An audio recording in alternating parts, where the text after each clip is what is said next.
అందరికీ నమస్కారం. మీరు చూస్తున్న చాణక్య తెలుగు మీడియా.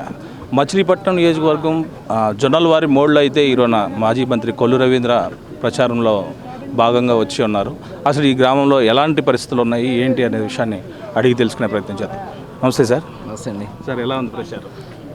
మచిలీపట్నం కాన్స్టిట్యున్సీలో ఈరోజు తాళపాలెం పంచాయతీ మోడి గ్రామంలో ఈ రోజున ఇంటింటికి మరి వెళ్తాం జరుగుతోంది.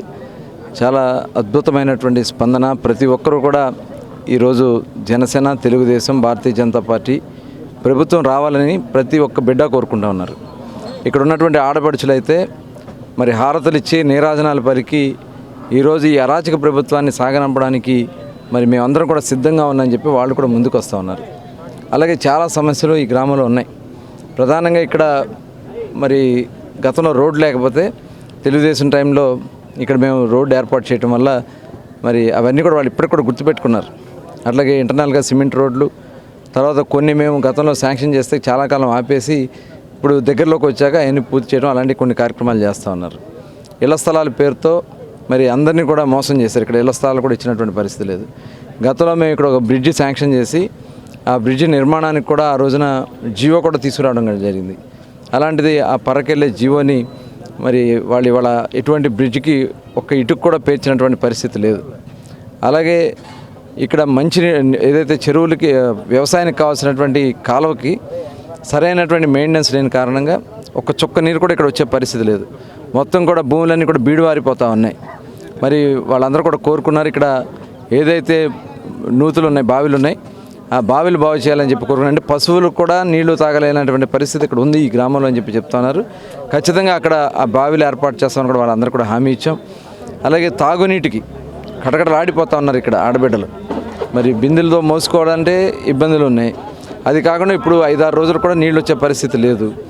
మరి వాళ్ళందరూ కూడా మేము హామీ ఇస్తూ ఉన్నాం. రాబోయే తెలుగుదేశం, జనసేన, భారతీయ జనతా పార్టీ ప్రభుత్వంలో సంవత్సరం లోపునే ప్రతి ఒక్కరికి కూడా మంచినీటి కుళాయి, ఎందుకంటే ఇక్కడే ఒక ట్యాంక్ కట్టి ఆ ట్యాంక్కి శుద్ధ చేసినటువంటి నీటిని పంప్ చేసి ప్రతి ఇంటికి కూడా నీటి ఇచ్చే కార్యక్రమాన్ని చేస్తామని కూడా వాళ్ళందరూ కూడా హామీ ఇవ్వడం కూడా జరిగింది.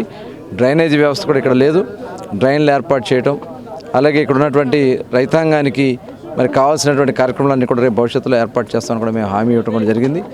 ఇది ఎందుకంటే 5 ఏళ్ళు పేర్ని నాని గారు అభివృద్ధి చేసింది లేదు, గ్రామాలు ఇంకా చూసింది లేదు. ఇప్పుడు ఎన్నికలు వచ్చినాయి కాబట్టి ఓట్ల కోసం వచ్చి ఇవాళ రకరకాలైనటువంటి గొడవలు సృష్టించడానికి, మభ్యపెట్టడానికి, ప్రలోభ పెట్టడానికి రకరకాల ఎత్తుగడలు చేస్తూ ఉన్నాడు.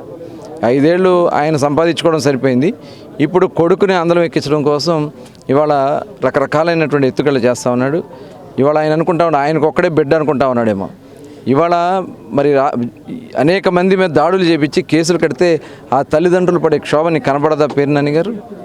ఇవాళ గ్రామాల్లో గొడవలు సృష్టించి కేసులు పెట్టించి వాళ్ళ మీద దాడులు చేపించి ఇవాళ నువ్వు పెడుతున్నటువంటి వేదన, ఇవాళ ఎన్ని కుటుంబాలు ఇవాళ మరి రోడ్డున పడిపోయే పరిస్థితికి వచ్చారో ఒక్కసారి ఆలోచన చేసుకోవాలని చెప్పి మరొకసారి తెలియజేసుకుంటూ ప్రజలందరూ కూడా ఇవాళ ఏది మంచి ఏది చెడు అనేది ఖచ్చితంగా నిర్ణయించుకున్నారు, ఆల్రెడీ ఫిక్స్ అయిపోయి ఉన్నారు.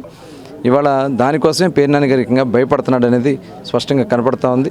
మేము ప్రజలకు ఇచ్చినటువంటి హామీలన్నీ కూడా నిలబెట్టుకుంటాం, గతంలో నిలబెట్టుకున్నాం, రాబోయే భవిష్యత్ కాలంలో కూడా అవన్నీ నిలబెట్టుకుంటామని కూడా హామీ ఇస్తాను. Please subscribe to Chanakya channel.